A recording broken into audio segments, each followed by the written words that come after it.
I can reiterate. There was a meeting here in the Kremlin with the outgoing President of the U.S., Bill Clinton. We sat in the room next door, and I told him, Bill, what do you think? If Russia asked to be admitted into NATO, do you think it would happen? He said, it's interesting. I think yes. But in the evening, when we had another meeting for dinner, he said, I've talked to my team, no, not going to happen, not now. So you can ask him. I think he'll watch this interview. I wouldn't have said anything like that if it hadn't happened. Were you sincere? Would you have joined NATO?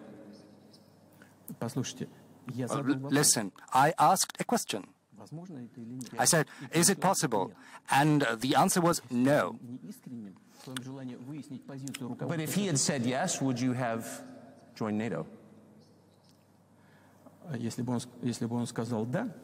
he'd said yes, then the process of rapprochement would have commenced, and it might have happened in the end if there were some sincere wish on this side of our partners, but it didn't happen. Okay. Why do you think that is? Just to get to motive. I know you're clearly bitter about it. I understand.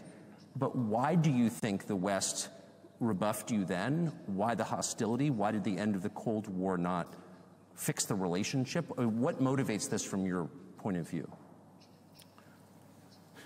You said that I feel bitter because of that rebuffal. No, that's not bitterness. I'm just stating the facts because, we're not bride and groom.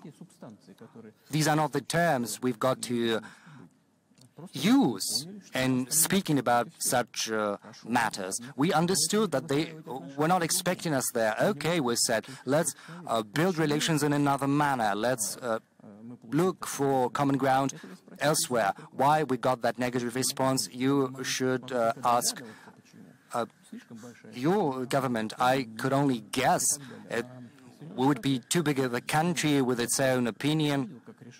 Well, I saw how NATO solves and settles matters. Just an example I would like to cite. It applies to Ukraine. The U.S. says something and all the rest just tune in and they follow and they wake. I'm not going to open any secret to you or say anything new, but, after that conversation, we made different attempts at building relations.